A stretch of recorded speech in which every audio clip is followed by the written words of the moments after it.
Ahoy Captains! Welcome back to my channel for more Skull and Bones content. In this video, we will be crafting my Grim Reaper ship build. Fully set up for PvP and a DPS playstyle. This ship excels at spreading toxins. Some say the Plague King himself breathes upon its sails, spreading pestilence in its wake. In this video I've set up PvP gameplay along with the detailed description of the ship build and also the cosmetics that I've used for the ship build. Alright, let's get into it.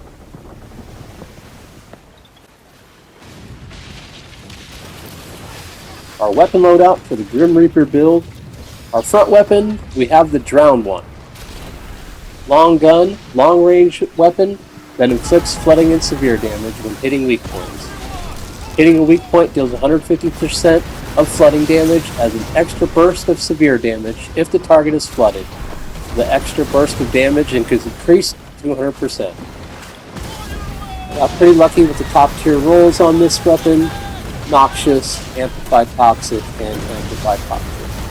I was very happy with that weapon after I assembled it. Alright, on to the Broadside Weapons. We have the Rot Mouth, a cursed weapon that reduces brace strength upon impact and deals extra damage to poison targets.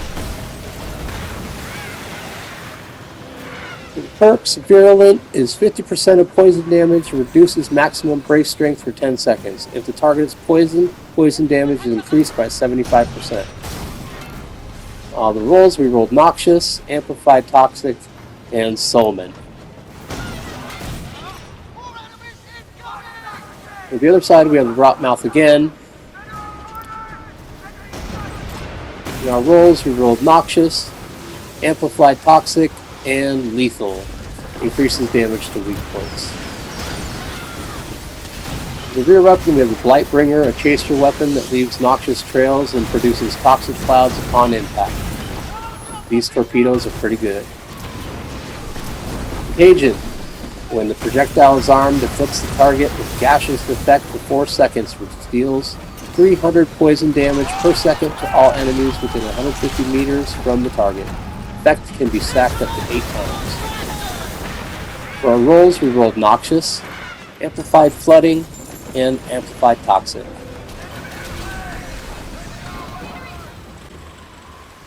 I set up the auxiliary weapon here with the Infernal M. Deploys Seafire Mines, which releases fiery mines filled with a volatile Seafire liquid, a deranged pyromaniac's fantasy. Incinerate. Deployed buoy erupts into a fiery explosion when destroyed, dealing 300% damage and instantly causing targets to set ablaze. On the rolls, I had to roll Noxious for toxic damage, Amplify Burning, and Party Buoys. Increases buoy health by 56%. Alright, next up for the armor, I set up for basic survivability. So we're using the Black Prince here. Greatly reduces damage when whole health is low. For my rolls, I rolled Stout, increases whole health. Stalwart, increases whole health by 8%. And Survivor. When whole health drops below 25%, repairs 18.4% of whole health over 10 seconds. This perk is really great. Resolute greatly reduces damage taken by 40% when whole health is less than 33%. The furniture on this ship is what really makes it perform. First up, we have the Stink Pot Station, enhances toxic weapons and the poison status effect. Hits with toxic weapon on a target within 250 meters deal 10% more damage if they're bracing. Poison status effect applied to targets within 250 meters deals 10% increased damage and increases toxic damage to enemy ships by 8%. Alright, next we have the Plague Bringer's Award.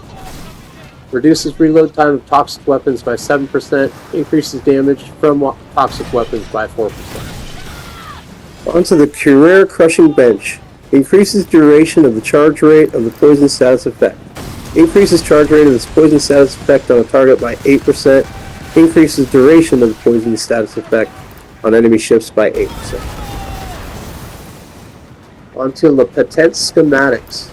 Increases damage to weak points to enemy ships by 10%. Weapon hits ignore 10% of the target's toxic resistance. Onto the Ranwar Workshop. Decreases reload time of broadside weapons by 7%. Increases secondary damage of broadside weapons by 7%. And Machinist Table. Mines 1. Increases minefield buoy damage of 20%. Increases area of operation of minefield buoys by 20%. Alright, onto the cosmetics for the Grim Reaper build I have set up. I decided to include this detailed guide of the cosmetics because some of you commented on my previous videos wondering what I've used. So for this build, I have a detailed guide as well for you. So let's get into that. Alright. I will do the best I can to explain where I got these as well and where to find them if they're in the store or whatnot. So first off is the armor skin, Eve of the End. You can find that by purchasing the premium event pass for the hollowed Eve event. Alright, next is my sale color, which is Gloomy Grail, the Wicked's Rest set, which you can find rotating in the store. Next is my sale pattern, Sea Scars, a Violet Aftermath set. You can also find that rotating in the store. For the emblem, I used the Cursed Wanderer from the Hollowed Children set, which you can find by completing the Hollowed Eve event. Alright, onto the figurehead, we have the Wrath of Moons, also from the Hollowed Children set, by purchasing the premium event pass. For my whole color, I have the Vengeful Dead from the Moonstruck set. I believe you can find that rotating in the store. For my ornaments, we have Stab the Deep, also from the Hollowed Children set. My nameplate, Hollowed, also from the Hollowed Children set. For my ship wheel, I have Glow in the Night from the Flames of War set.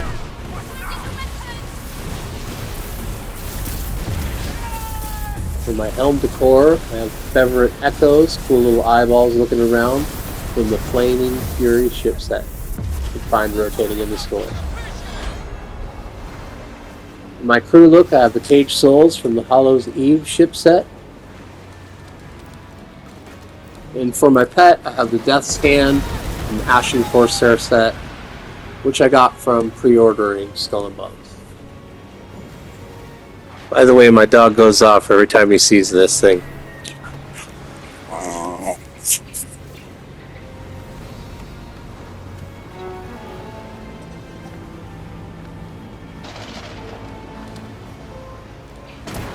Alright, onto the trophy for our mask. I have a Cold Reminder from the Servant of Hades set. You can find rotating in the store. For the Crow's Nest, I have the Watching Evermore, also from the Ashen Corsair set by pre-ordering the game. Here are a few of the fun fireworks that I like to use. This Joy of Halloween. You can purchase from the event, the Halloween event that's going on. Alright, last up for the cosmetics, I have the Clinging Curse. I can't remember how I got this ship aura, but I think it's really cool. So every time I defeat a boss, I get to look like that.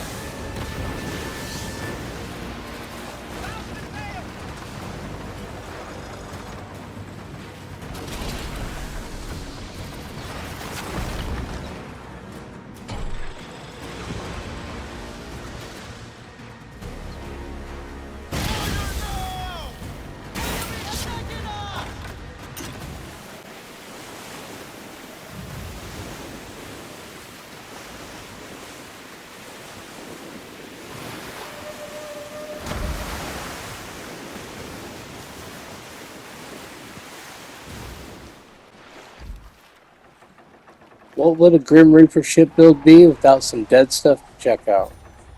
Alright, so next time you're at the Mother of Shipwrecks, there is a dead, washed up, decaying Zamaharibu over here. that you can check out. Looks pretty cool. Sail over to it here. Get a closer look at it with the camera. Yeah. I wonder how long this thing has been here. But really looks cool. Very dead.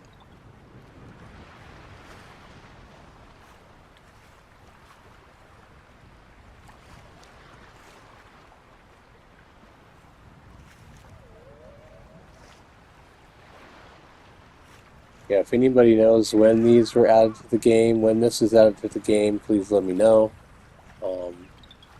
If you find the Shadow Beast anywhere, please let me know where that's at.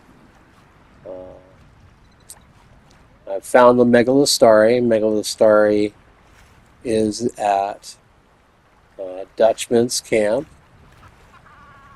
So I think I'll put that in this video as well. So you can head over there and we can check that out.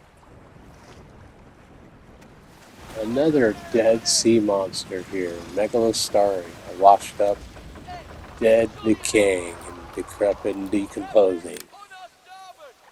Pretty cool. I love these small additions to the game. Really, really cool touches that they've added to here for us to enjoy. So thank you, Skull and Bones team. If you guys have any questions or comments, please feel free to drop me a comment. I'm always happy to help out and give a helping hand to any of the pirates in the Skull and Bones community.